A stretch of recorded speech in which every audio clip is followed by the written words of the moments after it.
현재 지금 뭐 공공 화장실부터 해서 물이 나오는 데는 거의 다 폐쇄를 한 상태고요. 결국은 그 강릉이라는 곳에 이제 도시의 성장에 따라서 공급을 늘리지 못했다는 게 가장 큰 문제예요. 오봉저수지 하나에만 의존을 하고 있어요, 거의. 그 물을 공급받는 데가 없어요. 그냥 비가 와서 상류에서 이제 비가 내려와서 이제 저수지에 차는 건데. 강원특별자치도 강릉시에 목마른 가뭄이 이어지고 있습니다. 29일 한국농어촌공사에 따르면 강릉 지역 87%의 식수를 공급하는 오봉저수지 저수율이 이날 오후 기준 15.7%까지 하락했습니다.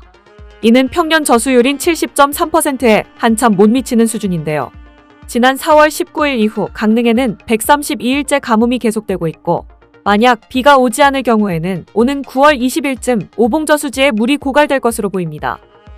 현재 지금 뭐 공공 화장실부터 해서 물이 나오는 데는 거의 다 폐쇄를 한 상태고요. 그래서 각 가정집이나 뭐 공공기관에도 뭐 계량기를 50% 이상씩 이렇게 다 잠그고 있고, 그래서 더운 날씨고 지금 현재 물이 가장 필요한 지금 계절인데 단수가 될까봐 걱정입니다. 소상공인이나 아니면 뭐 사업하시는 분들에서는 지금 뭐 큰 뭐 이렇게 물통 같은 거를 이렇게 가지고 운영을 하시고 있더라고요. 그래도 뭐 작년까지만 해도 뭐 비도 많이 오고 했는데 올해는 유난히 또 이렇게 안 와서 좀 걱정이죠, 뭐. 앞서 강릉시는 지난 20일 극심한 가뭄으로 물 부족 사태가 계속돼 세대별 수도 계량기를 50% 잠그고 농업용수 급수를 조절하는 제한 급수에 돌입한 바 있죠.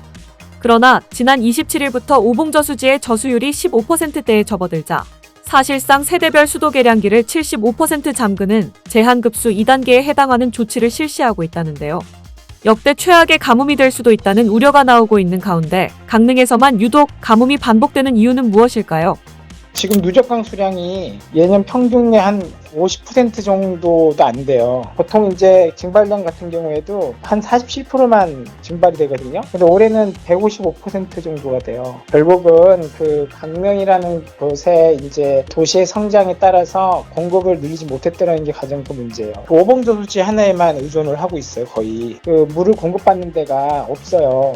그냥 비가 와서 상류에서 이제 비가 내려와서 이제 저수지에 차는 건데, 지금 동해안 지역 같은 경우에는 비가 오면은 대부분의 물이 바다로 빠져나가죠. 그리고 예전에 비해서 장마도 거의 안 올라오고 있죠. 태백산맥에 막혀서 영서지방에 다 비가 내리고 영동지방에 비가 안 내리는 그러한 이상기후도 계속 발생하고 있기 때문에 지금 궁극적인 거는 강릉에 그 유입이 많고 인구 대비 물 사용량이 높아짐에 불구하고도 대책은 거의 안 세운 거예요. 대표적인 게 속초 같은 경우에는 땅천 지하에 지하댐을 만들어서 이제 물을 공급을 충분히 할 수 있게끔 돼 있단 말이에요. 지금 강릉은 그렇지 못했죠. 가뭄에 맞서 강릉 시민들의 자발적인 물 절약 동참이 이어지고 있는 가운데 강릉시도 최근 총력 대응에 나섰습니다.